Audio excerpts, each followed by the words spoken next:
Nichi Bei Cafe went down to San Mateo to Takahashi Market to talk to Gene and Bobby Takahashi on what they do here and how they have evolved throughout the pandemic. We started in 1906. We made the kitchen to coincide with our centennial, so 2006 is when our commercial kitchen was installed. Up until then, we had been doing a few things like poke, but 2006 is when we actually had a commercial kitchen, so we were able to start offering hot plate lunches and things like that.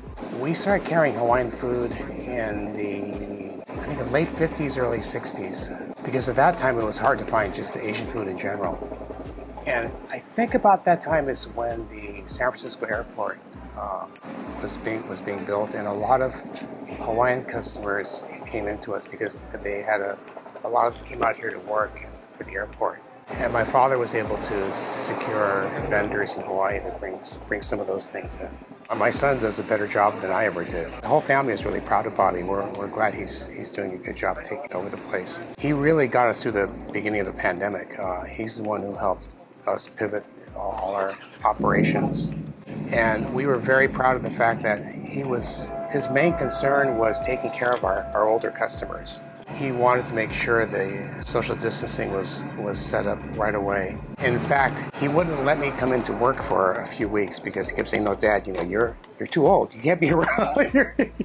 I'm enjoying it a lot more and more the more I get involved, and it's getting a little easier each day too. The more everyone here gets more comfortable with it too. I mean, it's part of who I am. I mean, I grew up here every single day, watched it grow into what it is now, and all with my family with me too. So it really does mean a lot to me. I kind of lose my mind a little bit if I'm not here for too long. Our customers here are really a big reason why we're able to just stay open and not have to worry too much about it. I was really glad to see all of our customers coming in during the pandemic. Really made me want to come back and keep things moving and keep things open, just to make sure I'm there for them too. And then right after people starting vaccinated, all of our regular customers, all like the sanseis and the niseis too, actually. But then they all started coming back in too, and it was really great to see everyone. I mean, I think what we have here is it works really well. All the staff is happy. We're not like super stressed out. One thing that I did start to do that I want to kind of get going more was that we started doing malasadas. They're old-time customers that just started making malasadas like 10 years ago, and they were super small, and then now in the past year now, they got their own truck and they were able to move around to different farmers markets.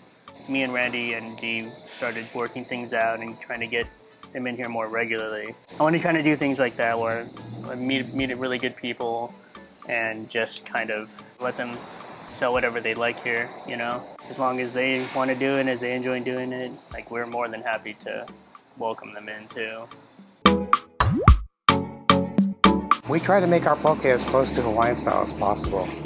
Cubes of fresh tuna, a little bit of Hawaiian salt, soy sauce, a little bit of sesame oil, fresh Hawaiian seaweed, green onions, sweet onions. And then for the hot version, it's the same thing except a little bit of extra chili oil. The tuna we get from mostly from our Japanese suppliers.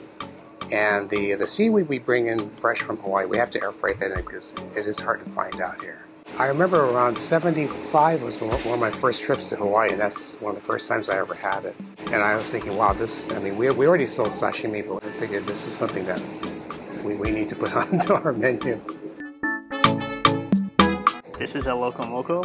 Normally the loco mocos you find in Hawaii, they're just a regular beef patty, but ours is more like a meatloaf, like a seasoned ground beef with all of all the fixings you would have for a meatloaf, and that's probably my favorite thing to eat growing up too. So I wanted to make sure that the loco moco was up to par. The musubis are definitely the most popular thing here now. And these are just a few of them. There's salmon crawfish, Kahlua pork cabbage, and the salmon belly musubi. Salmon crawfish, probably my favorite of the three here so far. But by numbers alone, Spam is still the #1 seller. Many of the foods served at Takahashi Market come from family recipes that were passed down through the Takahashi generations. Others are inventions from Bobby's childhood or ones he has come up with himself in recent years. Like the salmon crawfish is, we used to just kind of make that ourselves, just with the salmon plate. But we used to like crush it up and mix it with the crawfish salad and scramble it with eggs. And that was our breakfast a lot of the times. And it's really good. So that's why we're like, oh, put it into a musubi too. It is now time for some amateur food reviewing with co-hosts Kelly and Ryan and Nikkei community intern Jay. First up, Loco Moco. That's crazy. Because instead of it being like a regular hamburger patty, like I think Bobby explained, it tastes like kalbi, which is like delicious and amazing. And it has like a sweetness to it, which actually pairs really well with the egg and the other sauce. Retweet. Dang. That is really good. This is really close, if not on par with the Loco Moco that I've actually had in Hawaii.